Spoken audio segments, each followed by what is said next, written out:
Cuando abrí la puerta del coche y vi esos 2 vasos de café en el portavasos del copiloto, supe que algo iba mal. Uno era suyo, claro, pero el otro. ¿Quién se había sentado ahí esa mañana? Era martes, las 8:10 de la noche, y Carmen, mi mujer desde hace 8 años, me había escrito hace un rato diciendo que salía tarde de la oficina porque estaban cerrando trimestre y había mucho que revisar. Todo muy lógico, todo muy bien explicado.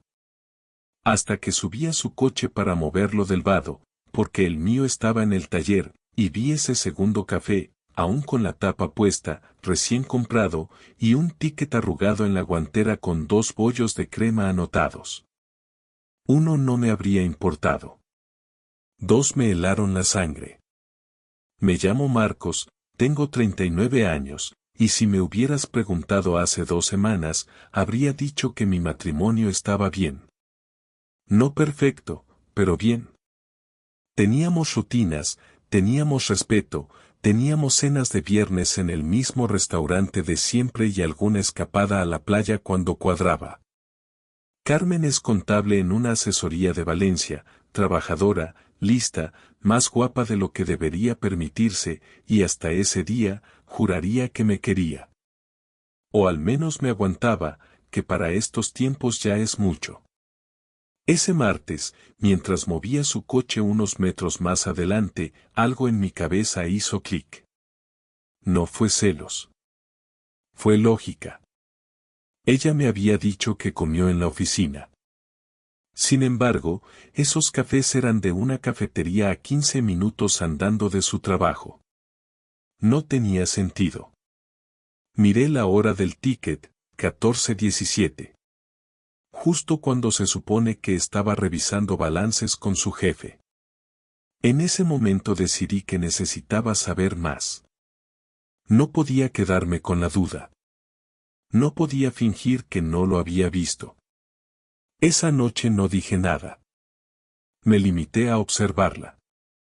Se duchó, se puso el pijama de siempre, ese de rayas azules que le regalo su hermana cada Navidad, y se sentó a mi lado en el sofá como si no tuviera un secreto que le ardiera por dentro. Habló de una clienta que no enviaba las facturas a tiempo, se rió con un video tonto del móvil, me besó en la mejilla antes de irse a dormir. Y todo eso, en vez de tranquilizarme, me revolvió el estómago. Al día siguiente, le dije que me habían cambiado el turno en el trabajo y que entraba más tarde. Era mentira, claro. Solo quería seguirla. Y lo hice. Conduje a 2 coches de distancia desde casa hasta su oficina. Aparcó. Entró. Todo normal. Hasta las 12:30. Salió sola, pero no se subió al coche. Caminó calle abajo. Y allí estaba él. Un tipo de unos 40 y pocos, camisa por fuera, barba cuidada, ese aire de comercial que se las da de poeta.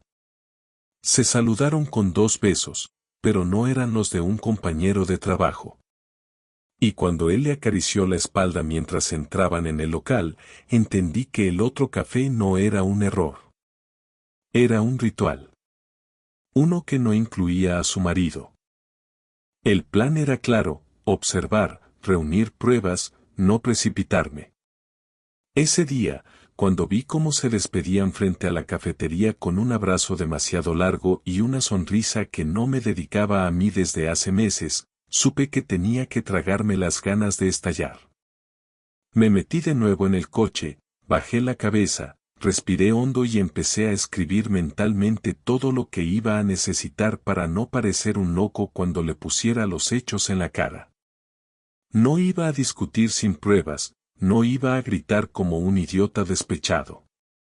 Carmen era lista, sabía hablar, sabía hacerse la víctima, y yo necesitaba tenerlo todo medido, hasta el más mínimo detalle, si quería salir de esta sin quedar como el paranoico. Esa noche volví a casa 1 hora antes que ella. Preparé la cena como siempre, puse la mesa, encendí la tele con el volumen bajo y me senté a esperar. Cuando entró, su olor habitual a perfume de oficina iba mezclado con algo diferente, algo más dulce. La saludé con un beso en la mejilla y le pregunté si el día había sido largo. Me dijo que sí, que el cliente ese de la gestoría otra vez había llegado sin los papeles y que no podía más. Me reí como si creyera cada palabra, le serví un plato de pasta y hablé del perro del vecino, que otra vez se había escapado. Ella comió tranquila, como si no tuviera nada que esconder, y eso fue lo que más me cabreó.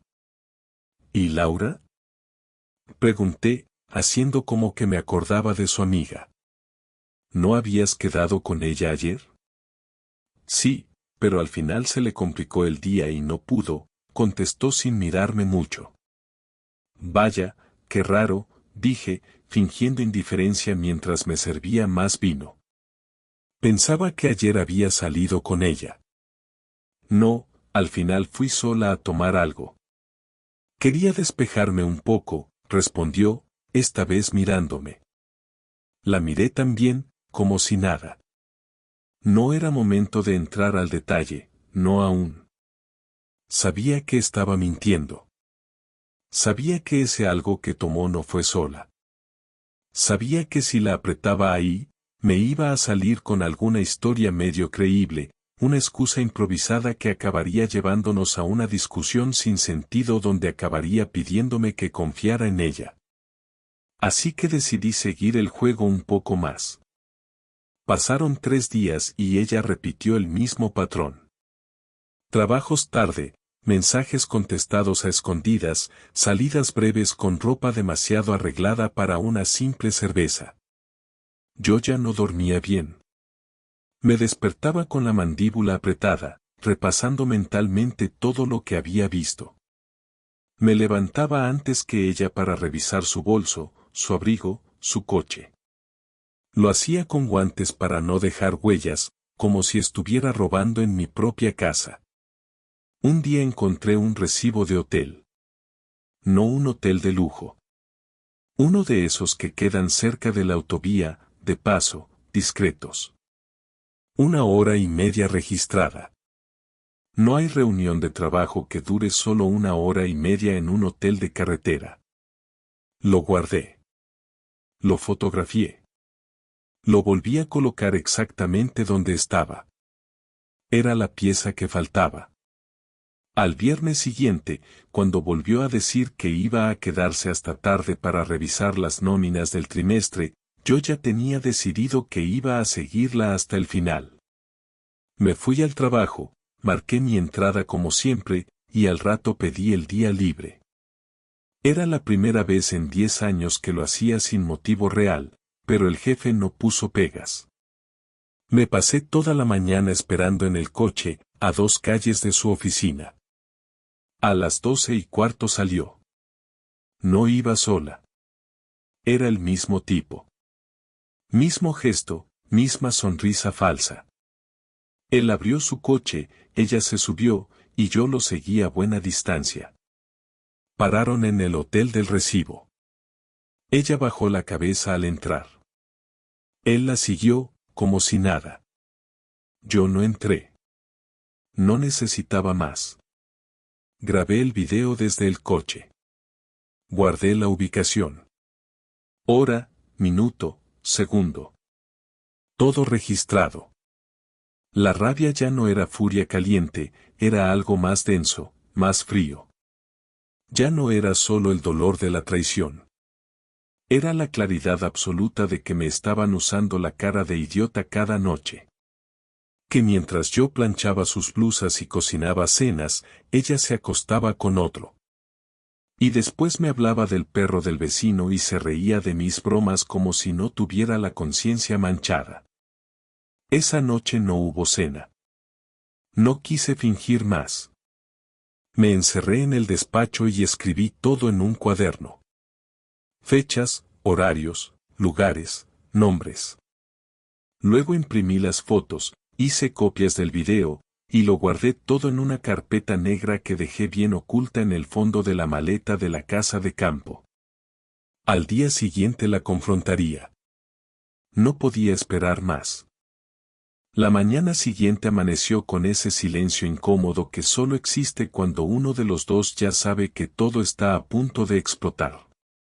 Carmen se levantó antes que yo, se duchó rápido, se vistió sin hacer ruido y preparó café como si fuera un sábado cualquiera, como si el mundo no se le estuviera por derrumbar. Yo la observé desde el pasillo, apoyado en la pared, con los brazos cruzados, esperando el momento justo para abrir la boca. Ella me vio, sonrió por compromiso, y fue justo entonces cuando lo solté sin rodeos ni frases cuidadas. ¿Te acostaste con ese tipo del hotel, Carmen? Ella se congeló, literalmente se quedó con la cuchara en la mano, sin moverse, como si no hubiera entendido la frase. Pero la entendió, y lo supe porque no preguntó qué tipo ni de qué hablas, solo dejó la cuchara sobre la encimera y se giró hacia mí con una expresión que ya no era de sorpresa, sino de alguien que ha sido atrapado y no sabe si mentir o rendirse. ¿Qué estás diciendo?, preguntó al fin, pero su voz ya no sonaba segura, sonaba débil, como si supiera que no tenía cómo salir de esa. Estoy diciendo que te he seguido, que vi cómo salías con el de la oficina, que fuisteis al hotel juntos y que estuvisteis allí 1 hora y media, respondí sin apartar la mirada. Tengo fotos, tengo video, tengo el puto recibo que dejaste en tu bolso. Así que no me vengas con tonterías. Quiero que me lo digas tú, con tus palabras. Ella se llevó las manos a la cabeza, respiró hondo, y empezó a caminar por la cocina como si buscara algo que no estaba allí. Yo no me moví. La dejé sudar unos segundos, porque la tensión le pesaba más a ella que a mí en ese momento. Sabía que el silencio era su peor enemigo ahora. Fue solo una vez, dijo al fin, sin mirarme. Una sola vez. Fue un error. ¿Una vez? Me reí sin ganas. ¿Crees que soy imbécil? Tengo pruebas de al menos 3 encuentros. Y eso sin contar las comidas, los cafés, los mensajes. Porque eso también lo vi, Carmen. Lo del móvil, las risitas, el segundo café en el coche. Todo. Deja de tratarme como si fuera un niño. Entonces empezó el show. El clásico repertorio de excusas mal construidas y lágrimas forzadas. Que se sentía sola, que nuestra relación llevaba meses mal, que yo ya no era el mismo, que necesitaba sentirse deseada. Cada frase era un martillazo a mi paciencia. Nada justificaba lo que había hecho. Podía haber hablado, podía haber dicho que se sentía mal, podía haber propuesto separarnos. Pero no. Prefirió el camino fácil, el de la traición silenciosa y la doble vida. ¿Cómo esperas que te crea algo después de todo lo que vi con mis propios ojos? Le pregunté, con los dientes apretados. ¿Cómo puedes venir a llorarme cuando hace una semana te estabas riendo con él en una cafetería como si tuvieras 20 años? Ella no contestó. Se sentó en la silla como si no tuviera fuerzas, como si recién ahora entendiera la magnitud del desastre. Yo me senté también, al otro lado de la mesa, para que no pudiera evitar mirarme. Quiero saber desde cuándo, le dije. Y no me mientas más. Unos 2 meses, respondió bajando la cabeza. Al principio solo hablábamos. Me escuchaba, me hacía sentir bien. Luego, se fue dando. ¿Se fue dando? Repetí. ¿Eso es lo que vas a decir cuando expliques esto? ¿Qué se fue dando? No quería que pasara. No era mi intención, dijo, sin fuerzas. Pensé que no significaba nada. Entonces lo haces porque sí, como si fueras al cine o a por el pan. Qué bien, Carmen. Qué tranquilidad me da eso. Ella me miró con los ojos vidriosos, pero ya no había compasión en mí. Sentía rabia, sí, pero también una extraña claridad. Ya no estaba perdido, ya no tenía dudas. Lo sabía todo. Y ella también sabía que había cruzado un límite que no se puede desandar. ¿Estás enamorada de él? No lo sé, dijo, después de una pausa eterna. Me hace sentir viva. Esa frase fue el último clavo. Me levanté de la mesa sin decir nada, fui al cuarto y volví con la carpeta negra. La dejé sobre la mesa, frente a ella. No la abrió. Solo la miró como si supiera perfectamente lo que contenía. Ahí tienes todo. Fotos, vídeos, registros. Si quieres podemos hablar con un abogado y hacerlo todo lo más limpio posible. Pero esta farsa se acabó. ¿Me estás echando? Preguntó con un hilo de voz. No, Carmen. Te estás yendo sola desde el día que entraste a ese hotel. Lo que pasa es que ahora te lo estoy señalando. Después de esa conversación, el ambiente en casa se volvió irrespirable. No hubo gritos, no hubo más discusiones, pero la tensión era tan densa que costaba hasta respirar. Carmen dormía en el sofá desde esa noche, aunque no se lo pedí directamente. Simplemente se llevó su almohada y una manta sin decir nada, como si ya supiera que su sitio en la cama estaba ocupado por su ausencia, no por mí. Yo tampoco la detuve. Ya no tenía sentido fingir una convivencia que no existía. Nos cruzábamos por los pasillos como desconocidos que se toleran por inercia. Hablábamos solo lo indispensable, y hasta eso resultaba incómodo. Las miradas eran vacías, los gestos automáticos. Y cada noche que pasaba, mi cabeza trabajaba en silencio, construyendo lo que iba a ser mi respuesta definitiva a todo lo que había hecho. Decidí que no bastaba con separarnos. No me interesaba quedarme con la dignidad herida y el orgullo intacto mientras ella seguía con su vida como si nada. Quería que supiera lo que era perder el control. Que sintiera el mismo vacío en el estómago que yo cuando descubrí su doble vida. Así que empecé a planear mi forma de devolverle el golpe. No con violencia, no con insultos, sino con una precisión quirúrgica. Carmen siempre había cuidado mucho su imagen. Tenía esa necesidad constante de parecer impecable ante los demás, de ser la mujer perfecta en el trabajo, con los vecinos, con su familia. Y eso era justo lo que iba a utilizar. Empecé por contactar con el dueño del hotel donde la vi entrar con su amante. Le dije que era periodista y que estaba investigando una nota sobre prácticas laborales en alojamientos de carretera. Hablamos largo rato, y terminé sacándole información que no debía darme. Horarios, reservas, incluso los nombres que solían usar ciertos clientes habituales. Resultó que el tipo con el que Carmen me engañaba había reservado otras veces, con otros nombres, pero siempre usaba el mismo coche. Era alguien que claramente jugaba a doble cara. Perfecto. Eso me servía incluso más de lo que esperaba. Después, imprimí las fotos, los recibos, las capturas de los mensajes que había conseguido del móvil de Carmen. Hice un dossier con todo. No era necesario para los abogados, pero sí para los destinatarios que yo tenía en mente. Uno de ellos, su jefe directo, un tipo serio que seguramente no vería con buenos ojos que dos de sus empleados usaran los horarios de trabajo y los recursos de la empresa para mantener una relación. Otro, su hermana, la que siempre la defendía como si fuera una santa intocable. Y el tercero, un contacto común que trabajaba en recursos humanos.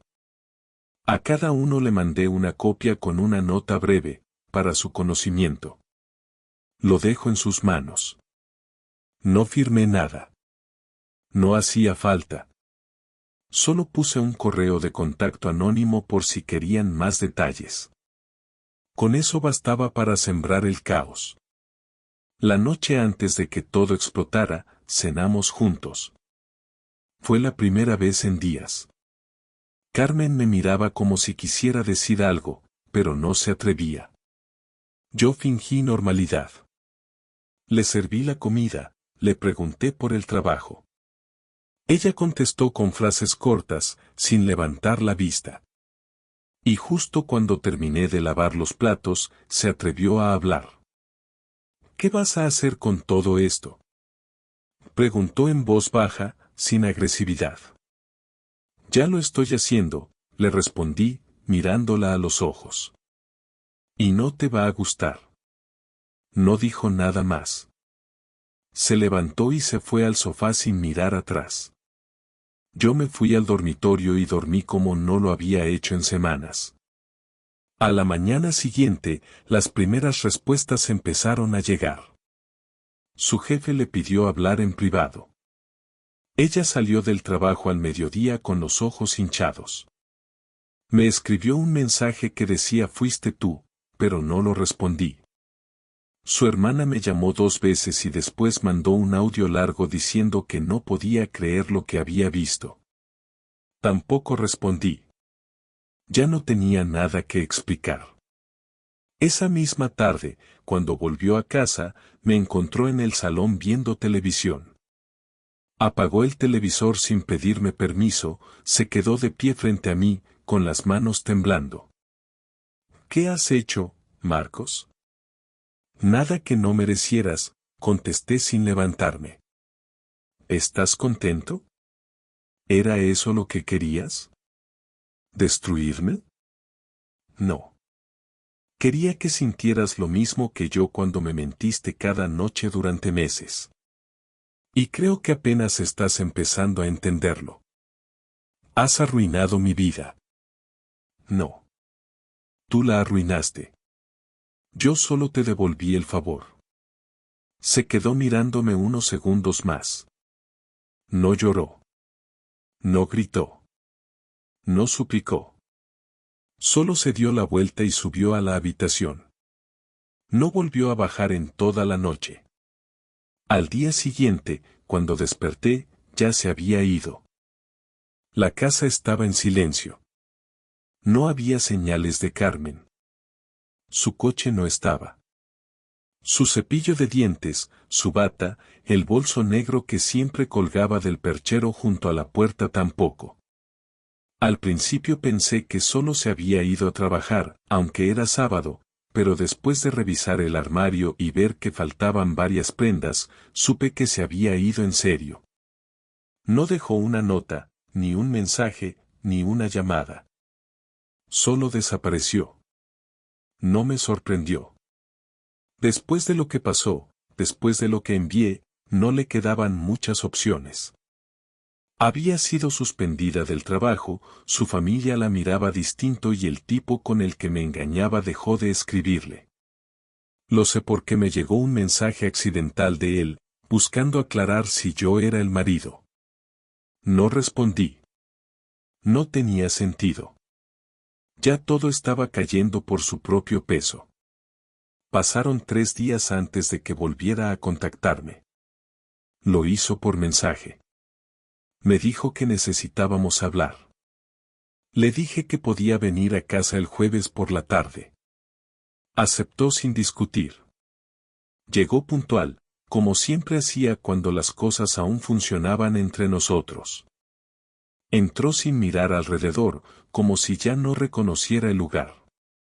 No se sentó, se quedó de pie frente a mí, con las llaves del coche en la mano, apretadas como si fueran lo único que le daba seguridad. He estado en casa de mi prima, dijo sin que se lo preguntara. Me fui para no ponerme a gritar o hacer una locura. Hiciste bien, le contesté sin levantar la voz. Gritar no sirve para nada ahora. No vengo a pedirte que me perdones, continuó. Sé que eso no va a pasar. Tampoco vengo a justificar nada. Solo quiero entender qué vamos a hacer ahora. Nos vamos a divorciar, le dije sin dudar. Lo vamos a hacer de forma legal, rápida y sin pelear por lo que no vale la pena. ¿No quieres quedarte con la casa? No. Es demasiado grande para uno solo y prefiero venderla. Que se reparta el dinero y cada uno siga su vida. ¿Y el coche? Uno para cada uno. Sin líos. ¿Y lo de los papeles? ¿Tienes abogado? Sí. Ya lo contacté. Mañana te llamarán para una cita. Podéis ir por separado o con uno común. Me da igual. ¿No piensas quedarte con nada? Preguntó casi con incredulidad. Solo quiero quedarme con mi paz. Lo demás me da igual. Hubo un silencio tenso. Ella dejó las llaves sobre la mesa y al fin se sentó. No lloraba, no se veía derrotada, pero su tono ya no tenía esa seguridad que usaba antes para ganar discusiones. Era otra mujer. O tal vez la misma de siempre, pero ahora sin máscaras. No me interesaba conocerla más. No creí que llegaríamos a esto, dijo, mirando al suelo.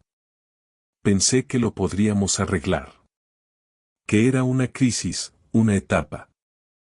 No es una etapa cuando se cruza la puerta de un hotel y se acuesta con otro. Eso ya es otra cosa. Lo sé, dijo sin discutirme. Solo, no sé qué me pasó. No me sentía yo. Estaba vacía. Quería sentir algo distinto. Y elegiste lo más fácil. Engañar. Usar al otro como excusa para no enfrentarte a lo que tenías delante. Puede ser. No sé si me odias. No te odio, Carmen. Si te odiara, estaría deseando verte sufrir. Pero no es eso. Solo estoy decepcionado. Profundamente. Yo también estoy decepcionada de mí misma, respondió. Cada día desde que me descubriste ha sido un agujero más profundo. No es por lo que hiciste después, sino por lo que yo misma provoqué. Entonces no me pidas compasión. No me pidas suavidad. Te estás haciendo cargo. Bien. Eso es lo que toca. ¿Vamos a hablar alguna vez más después de esto? No lo creo. A menos que haya que firmar algo más. Lo nuestro ya terminó. No queda nada por decir. Se quedó callada. Miró alrededor como si estuviera viendo por última vez la cocina, los muebles, el salón. No dijo adiós. Solo se levantó, cogió las llaves y salió por la puerta sin cerrar con llave. Tuve que levantarme yo para hacerlo. Esa fue nuestra última conversación. Me pasé el resto de la tarde recogiendo cosas, embalando libros, vaciando cajones. Lo hacía sin pensar demasiado, como si fuera una mudanza cualquiera. El proceso del divorcio duró 2 semanas. Rápido, limpio, sin más fricciones. Ella se mudó a un piso más pequeño en el centro. Yo alquilé un apartamento cerca del trabajo. Cambié el número del móvil. No quise quedarme con nada de nuestra vida anterior, ni siquiera los objetos que aún funcionaban. La vida después de Carmen no fue ni mejor ni peor, solo distinta. Al principio todo parecía demasiado tranquilo, como si la ausencia de conflicto fuera extraña. Los primeros días en el nuevo piso eran una combinación entre alivio y desorientación. No había fotos en las paredes, ni tazas compartidas, ni ropa ajena en el armario. Solo mis cosas, mis horarios, mis decisiones. Y aunque eso era justo lo que necesitaba, no se sentía como una victoria. La traición no deja espacio para la alegría inmediata. Me levantaba cada mañana, me preparaba el desayuno en silencio, iba al trabajo como si todo siguiera igual, y cuando volvía, me encontraba con ese silencio nuevo que ya no molestaba, pero tampoco consolaba. No tenía a quien avisar que había llegado, ni con quien compartir lo que había pasado durante el día. Pasó una semana antes de que alguien me preguntara de verdad cómo estaba. Fue mi compañero de trabajo, Álvaro, un tipo reservado que no suele meterse en la vida de los demás, pero que al parecer había notado algo. Me invitó a tomar una cerveza después del trabajo.